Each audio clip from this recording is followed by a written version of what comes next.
원달러 환율이 급등했다가 급락했다가 완전히 롤러코스터 장세입니다. 대체 무슨 일이 일어나고 있는 걸까요? 그만큼 대한민국 경제가 위험하다 그런 뜻인가요? 아니 우리가 보기에는 내수가 좀 나쁘기는 한데 위험까지 이야기하기는 좀 그런데 저성장이 길어졌기는 하지만 위험은 아닌데 충분히 이렇게 이야기할 수 있잖아요. 그런데 환율은 고공행진. 게다가 어떨 때 떨어질 때는 폭락. 야, 이게 도대체 무슨 일인가 그렇게 말할 수밖에 없습니다. 어느 순간 원달러 환율은요 1,400원이 간다. 1,380원이 넘어서 1,390원까지 쭉쭉 올라가던 원달러 환율이 갑자기 또 다시는요 1,376원까지 떨어졌습니다. NDF라고 해서요 차액 거래 선물한 시장, 역외 선물한 시장을 말합니다. 여기에서 계속 떨어지고 있다는 뜻입니다. 아무래도 원달러 환율이 이렇게 급등락을 거듭하는 데는 국내 요인과 해외 요인, 내재 변수와 외생 변수가 동시에 작동을 하기 때문이다 이렇게 생각을 하거든요. 그중에서도 대표적인 게 외생 변수입니다. 달러 인덱스가 지금 차이가 굉장히 납니다. 지난 10월 23일에 104.43을 기록을 하더니 11월 4일 현재 103.85까지 떨어졌습니다. 달러 인덱스라는 게 달러 가치를 나타내 주거든요. 6개 통화 대비 달러 가치를 나타내 주는데 6개 통화라는 게 유로와 엔화, 파운드와 캐나다 달러, 스웨덴의 코로나 그리고 스위스의 프랑 이렇게 6개입니다. 이렇게 6개 통화 대비해서 달러 가치를 나타내 주는 달러가 좋다는 거예요. 기본적으로 미국 경제가 좋다는 이야기죠. 예, 그러니까 미국 경제가 좋으니까 이게 시장은 축축축축 난리가 아니에요. 그러니까 폭락을 한다. 달러가 강해지면 상대적으로 원화는 약해진다. 그러면 이게 가치는 폭락하고 실질적으로 원달러 환율이 올라가잖아요. 실제로 올라가고 있습니다. 실제로. 그만큼 말입니다. 달러가 올라갈 때 원화는 가치가 떨어진다. 가치가. 다시 말해서 환율은 계속 폭등한다. 그런 얘기죠. 문제는 환율이 또 가라앉을 때가 있습니다. 환율이 가라앉을 때가. 어때가 가라앉을 때냐?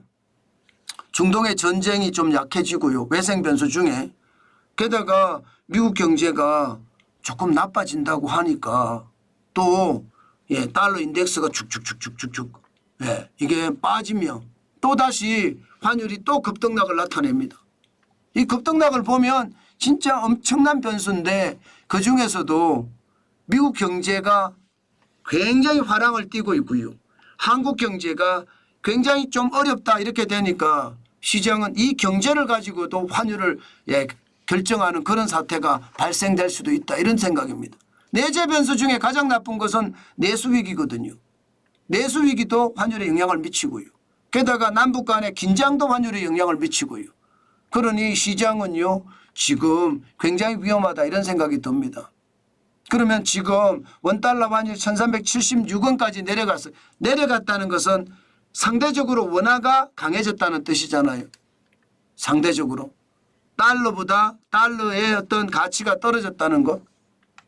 그렇지만 또 상황이 다른 게 있습니다. 중국의 부양책이 곧 발표가 될 겁니다.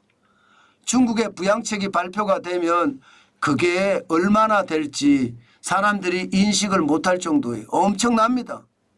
엄청납니다. 지금 얼마나 될지는 정확하게 밝혀지지 않았지만 3탄이 발표가 될 거다 이렇게 이야기합니다.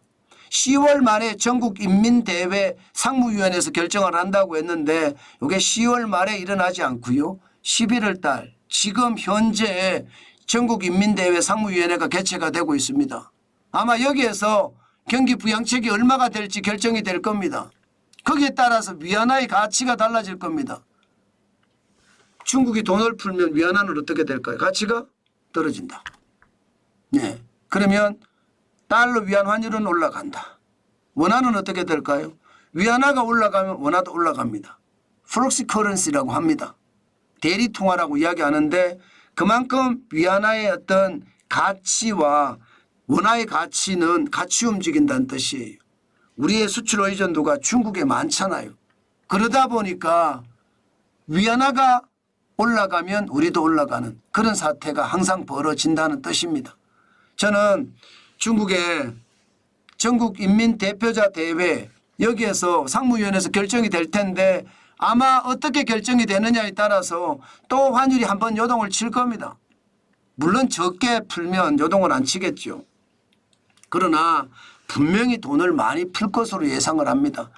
예, 경기부양 1탄 때도 굉장히 많이 풀었고요. 2탄 때도 많이 풀고 3탄 때도 마찬가지라고 저는 보거든요.